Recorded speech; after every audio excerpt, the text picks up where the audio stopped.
World Joan, and today we're going to talk about evergreen oil, making your own. Do you know a small bottle can run you around $30?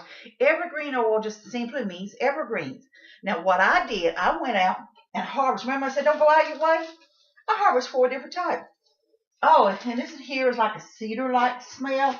Here's one of the pines.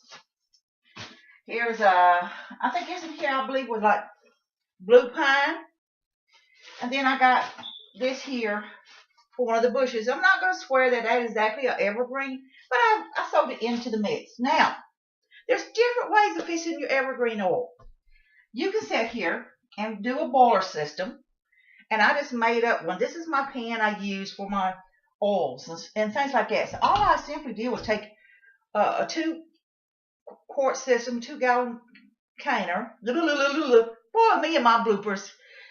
And I fill it up with water. And then I set this on top, and there's just still enough of a crack where the steam will build up. You do not want to scorch your oil. You want it to get nice and warm and slowly from the steam of the water. Then after you let it kind of simmer and cook a while, I let it sit for about 6 hours and let it just relax. I'm going to tell you what, evergreen oil is used to rub on sore muscles. It's used to make a paste with for congestions and colds.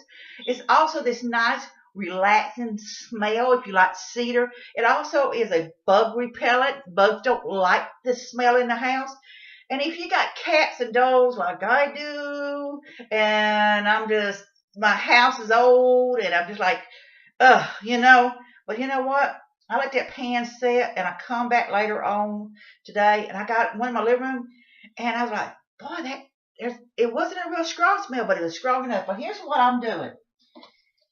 I'm making air fresheners. Now, what I wanted to do, I went ahead and heated some of this up. Now, if you don't want to do that, you can just fill these jars up, put them up, and forget about it for 2 months, or you can set them out in the sun and let it do a solar. Now, what I've done here is put my little filter here because I am scooping it out of my pan.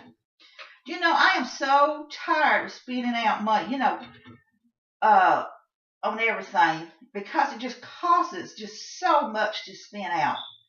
And I'm just so tired of it, I just really want to be able to get out there and enjoy. And guess what? The coffee filter does not want to work. So that means I'm going to have to do it without the coffee filter. That means I'm just going to have to do it with this here. And the thing is, since I am just redoing this and refilling this up, and I'm going to use this for like a couple months in my house, I just cut up a old dress that I found that was real thin. You don't want nothing. You don't want no thick material. You want something thin. And if you want to fix it up and put some lace around it and fancy it up, you can. But for me, I'm just basically going to use it around the house. And I'm going to, the benefit of this here also is where all this here is settling in this. When this here does, in let's say next couple months, gets ready to be emptied out, I will have a stronger solution of my evergreen oil. Now, kind of want that. It's a little bit messy, so can't help it. But you want to push this down in there, and I probably could put just a little bit more in there.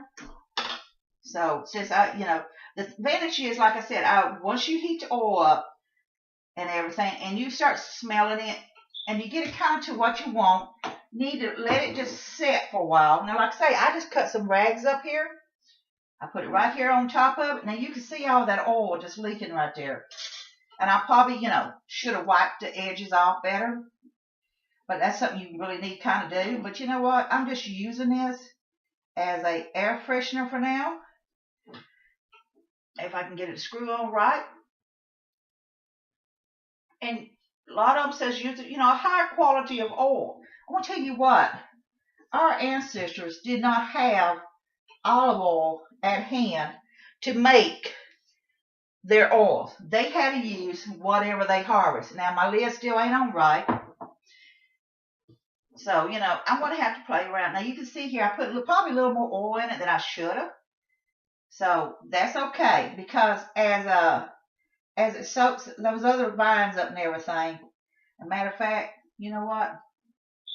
I think I'm gonna pour a little bit of it in here and wipe this off because it is a little too full. I did the bad thing. You should always have it from a half an inch from the top airspace room, and I did not follow my own rules. It's been raining today. My hair does the wild thing. It's got natural, whatever you want to call it. So today I've been doing the Shirley Temple. For those of you who remember what who Shirley Temple was. So don't do the blooper like I did. Don't overfill it. Half an inch from the top. I tell you what, I can smell all this. And you can set this here in different places, like, in your bathroom. If you got a cat litter box, you can set it next to the cat litter box. You've got a pet, bed, set it close to it. Insects don't like this here. It's a nice bug repellent. They do not like it. And you know what? I'm not paying $28 or $30 for a little bottle. I am making my own.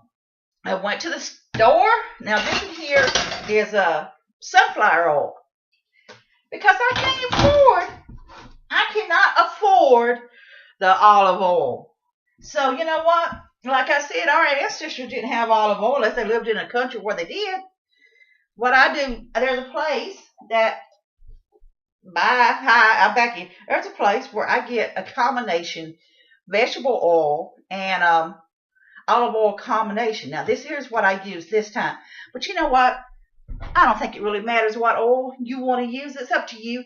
Now I am going to make a cucumber oil for some friends of mine for Christmas gifts. So I probably will use the olive oil for that because that is a Christmas gift. And I want to give them a good high quality oil. And then again, I might use the sunflower oil and they may never know the difference. My friend goes out and buys this cucumber oil and she pays his money for it. So you know what? I'm going to do this nice gift. Like I say, you just make your own boiler system. If you got one, great. Don't go out of your way just to buy one. Make your own. Go to yard sales. Go to a second-hand shop and find you some stuff. Be creative like I am. And you know what? This here is going to, as the oil is soaking into all this here, it is going to just smell absolutely wonderful. And I'm going to tell you what, the leftovers here, I can really smell it. You can take and fix you up like a bowl.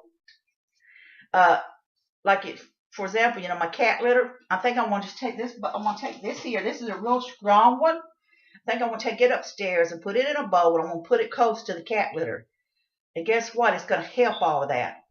And after it dries, you can turn around and put it in a jar and save it. There's benefits to using evergreen as drying. There's benefits to using the pine. You've heard of pine needle soup. Once this dries, it can be put in a jar. But take advantage of the smells of it while you can. So that's what I'm going to do. I'm going to take and put this here, since it is a real strong one. And I found a bush where I can harvest it, whatever I want. I'm going to put this up there next to the cat litter in a bowl. So, guess what? You go out and get you some oil. Get you a boiler. Make your own. Have a special pan like I've got. Heat it up. Let it sit for about 6 hours so it'll absorb all that nice, wonderful smell and flavor. And if you don't like evergreen oil, you can use roses. You can use lavender. You can be creative. You can go out and harvest all these wildflowers with all these different smells and create your own unique smell. If you know someone that works at a flower shop, ask her or him if they will save you the flowers they're getting ready to throw away so you can have them to use and save money. There's always something to figure out. So, from the world of Joan, I showed you how to make evergreen oil. It's cheaper than buying that little old bitty bottle. And I'm going to make 4 of these out of this big old pan for the price of this one little one. Actually, it's even less than that because I didn't go out of my way to harvest my cedar or my pines. I had to go down to WM, you know what I mean. And I was looking. And that's what I tell you. You got to look outside the box. You got to start looking at the plants. You got to start seeing around. So I found this restaurant was shut down. And the plants were just growing wild. Nobody had pruned them. So guess what? I pruned some of them. And I got in my bag. And I brought them home. And I fixed up my oils. And guess what? I'm excited and I'm happy. So, from the world of Joan, be safe, be happy, bless you all, and remember all the wonderful benefits of making your own oils.